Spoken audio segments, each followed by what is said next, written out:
So as a viewer pointed out to me, I forgot to show how I attach the walls.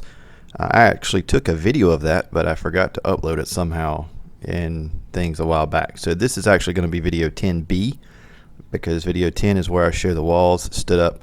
So this is 10B. I go over this a little bit. This is not the only way to complete this task, but this is the way I do it. It seems to work out pretty well, as long as you've got a pocket hole jig, and then you have to do a little bit of figuring here, which I show in the video.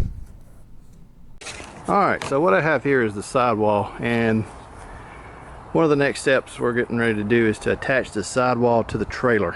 Our sidewall, if you'll remember, the edge of the wall here, looking at the outside of the left-hand wall, overhangs the floor about an inch and an eighth or so.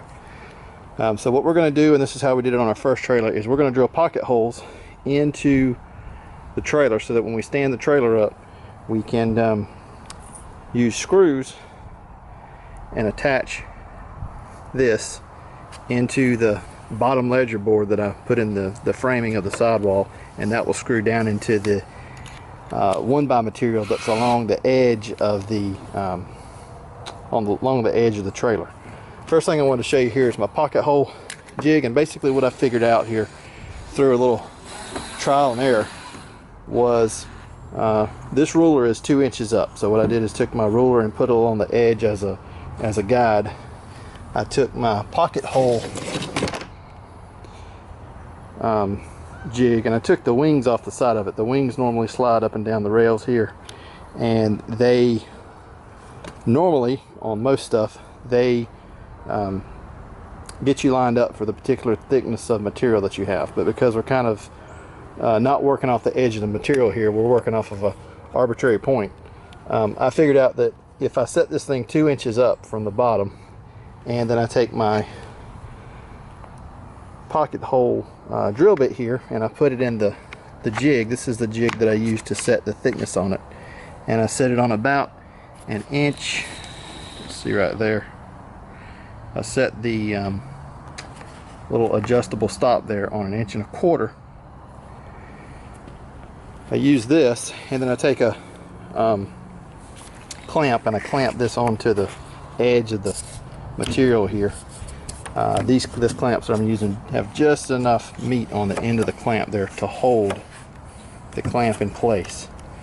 That it works out that gives me maximum amount of screw still up in this meat here left underneath the screw in the sidewall, and it also gives me about 1 inch of penetration of the screw down into the floor that will be down in this area.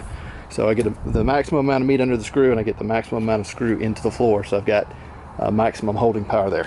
Just a note, I'm using 2-inch screws here based on the fact that I'm using pine, which is a pretty soft wood.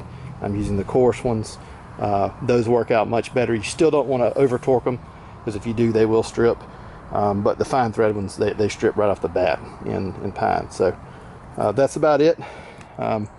This is how your screw looks when it goes in. You can see got about that much there, and then we'll put the screw through. And I basically did a little guesstimate here, and we spaced these out. We did 2 screws about 1 foot apart all the way down. Of course, if you've got any wires or any screws or anything else in your sidewall, you're going to want to account for that. Here we kind of skipped over, and we had the wire here for our rear navigational light, and then up here wanted to make sure we got one as close to the end as we could, so that we held the end in real tight to the floor. But in the next video, we'll attach the floor or the sidewall to the floor using this system.